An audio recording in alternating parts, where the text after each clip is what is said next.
Today marks the end of the spraying of the bow and our hull extensions.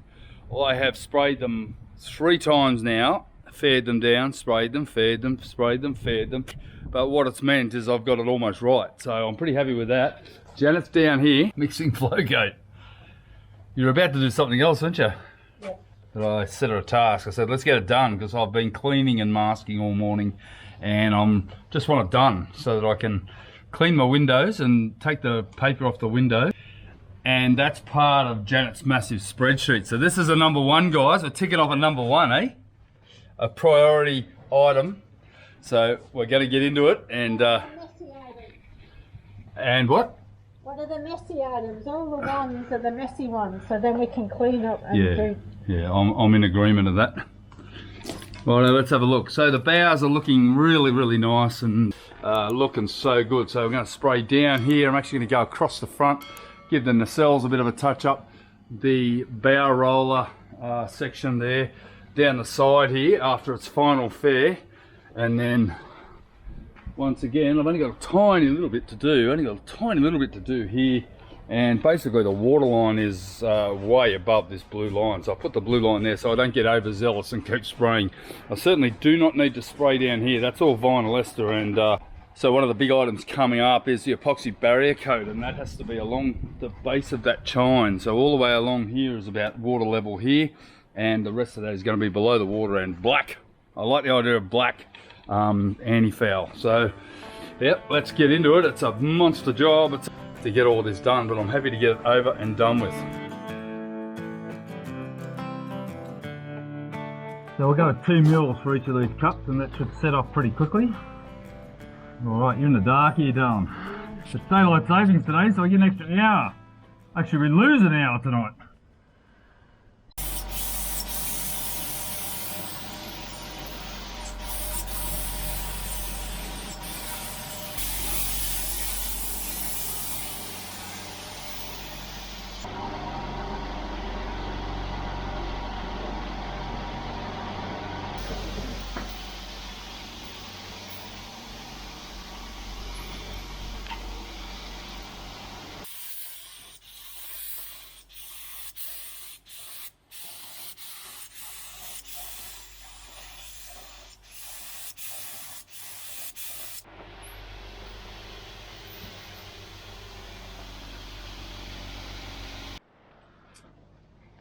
This is the bit I hate.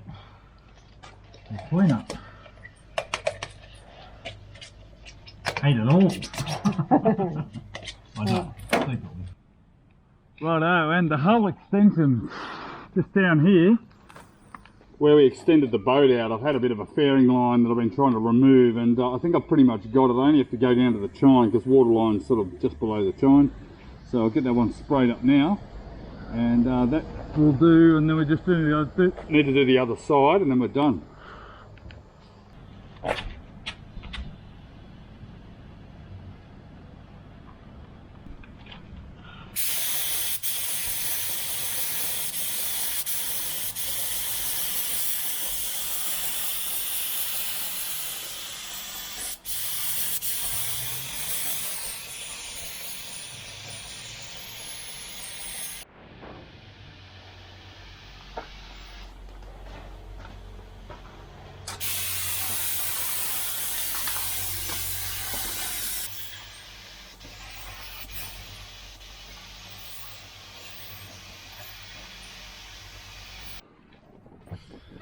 Huge thank you, Dylan.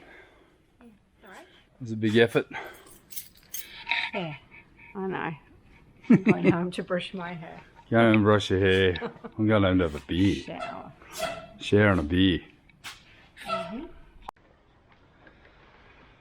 Yesterday we sprayed the bows and the stern where our hull extensions are, and I've come in this morning. I'm not entirely happy. I'm not overly happy with it. It's not perfect. And just this side is really the only one I'm worried about because there's a couple of faint lines. So I'm going to get in with my mate Darren's flexi sander, who's been great to lend it to me, and I'm going to smash it out this morning. It just has to be done, and then I'm going to spray it again. I'm just not going to settle for second best. The last thing I want to do is paddle up to the side of my boat every morning and see a big dirty great fairing line. There's going to be seams and lines and fairing errors all over it, but I'm just not prepared to put up with it. So I'm going to get it done again now.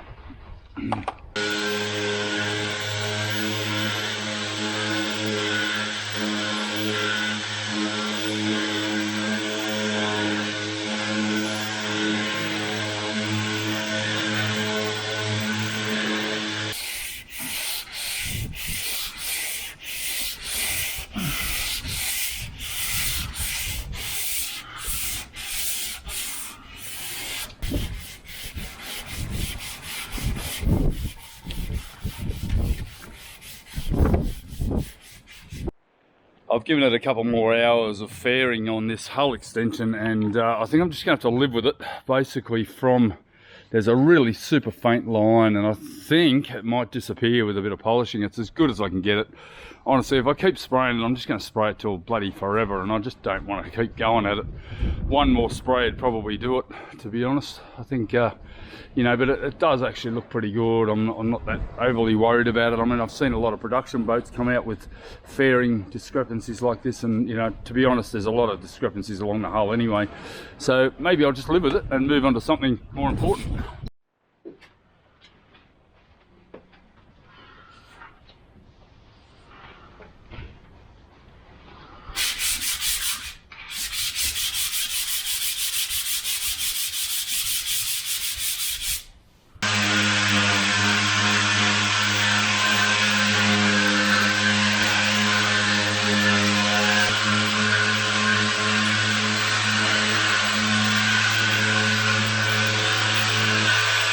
So nature hammered me yesterday. I learned a very, very valuable lesson. Never spray after about 5 o'clock at night here. We have a lot of bugs, and of course I sprayed all of this area here again just to finish it up, and of course we got millions of little black bugs in the spray. Look at it, little spots. I don't know if you can see them, but tiny little ones. They are polishing out, but it sort of wasn't work I intended to do. But this is pretty much done now. I'm finished. Good to just give it a very, very quick polish, and that is all finished, and I'm absolutely delighted with the way that's come up after my original cutting out those stupid plastic hatches. But anyway, we'll go down here. You have to actually realise what a lucky man I am. I said to Janet, how about a weekend on the boat?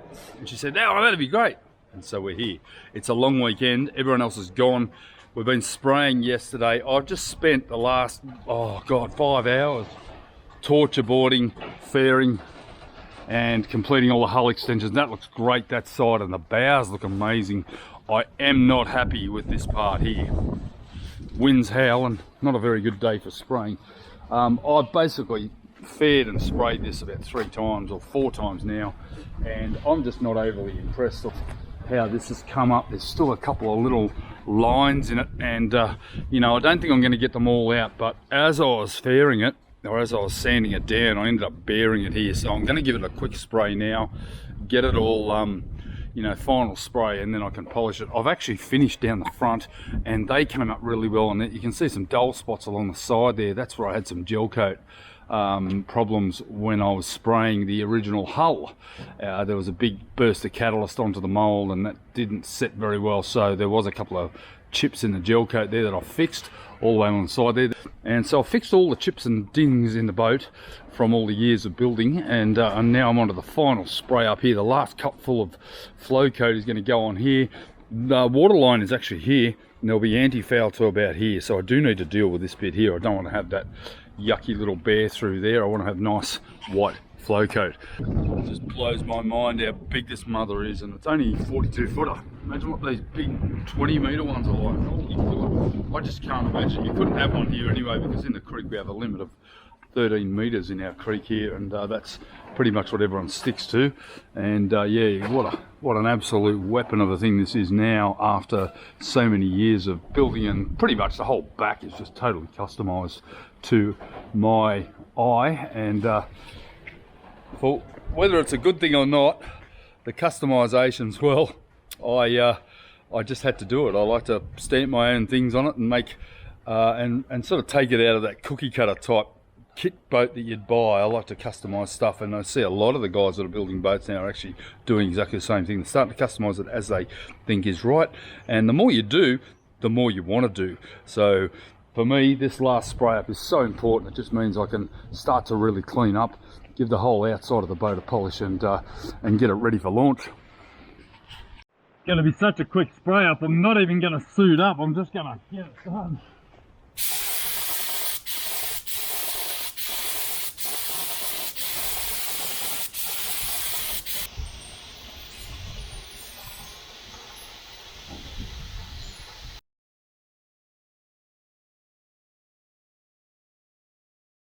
You'd be excused for believing that everything goes perfectly here on the hulls. Well, it doesn't. Sometimes I get way ahead of myself and then I realise, oh shit, I should have done that. And other times I cruise along for months and months, and then I just go on and I make a colossal screw up. And yesterday is one of those examples.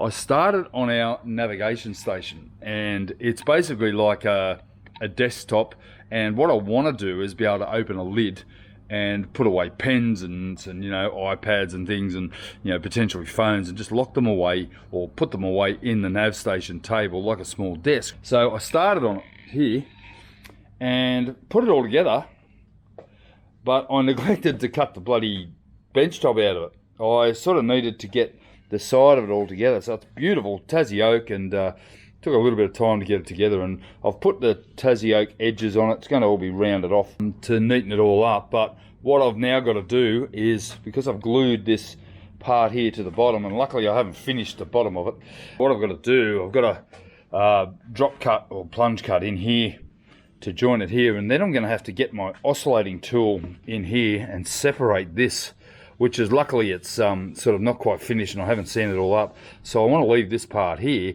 but I want to separate this, and then I'll have to cut through here so that the lid can operate up and down, and this will form the stop. Now I'll probably end up putting felt or something inside it, or some type of lining inside it, so that it's all nice, and you know, who knows, a bit of vinyl, maybe some leather, who knows. But I sort of glued it all together in a rush yesterday afternoon, came in today and thought, how the hell am I going to open that lid? I did actually think also about putting one in where the lid was actually inset and having a ring pull there, but you know, that's annoying on a desktop, so it's bad enough having a fiddle on a desktop. So I think this is the good solution. I've already made my first two cuts here and here, and then I'll make another plunge cut along the end there, and hopefully I can get it separated.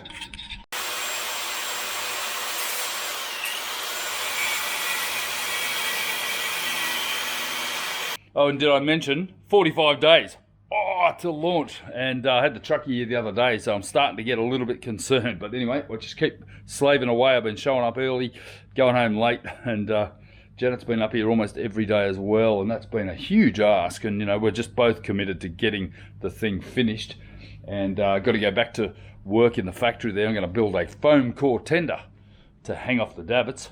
That is going to be fun. And then I'm also going to get back to doing a lot of work in the composite shop. I've got a lot of work to do there as well. So I've got plenty of projects on the go that are hopefully going to bring in some money, because I need some after 4 years of no income. But anyway, let's get back to this.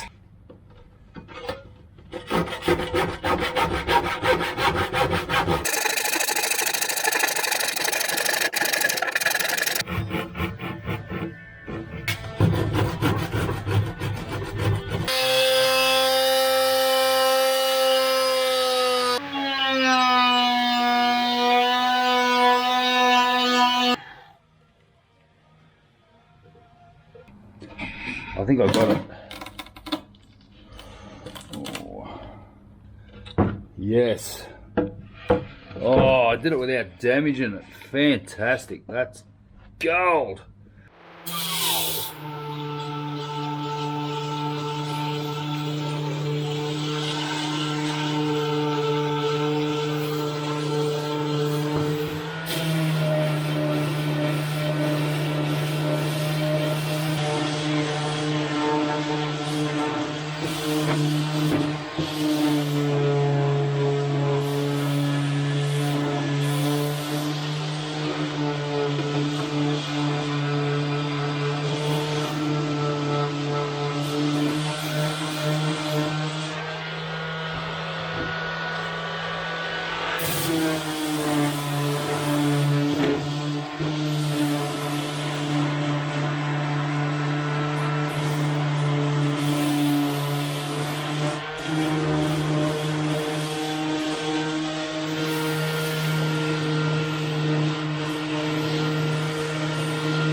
I think I've actually retrieved that quite well. It was more good luck than good management.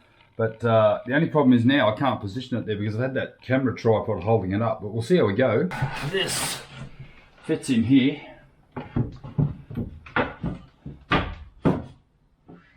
Nice and neatly. Okay, I'm going to have to go and buy a piano hinge for it, or some nice decorative hinges. Probably a piano hinge is nicer. Just put a little tab of wood there to stop the desk from collapsing.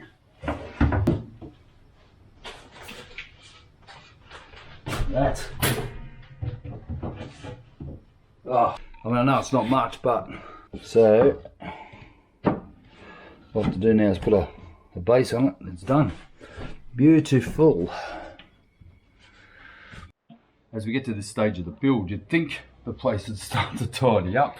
It's like a bloody bombs hitter today. We just did our run into Bunnings to get some more marine ply to finish off the nav station, and I'm just here making a template here to make the base of it, and tons of marine ply laying around, and guess what, not one of them was the perfect size. This template here, basically it was about a centimetre too big for every piece of scrap marine ply, so guess what, I had to go and buy another piece.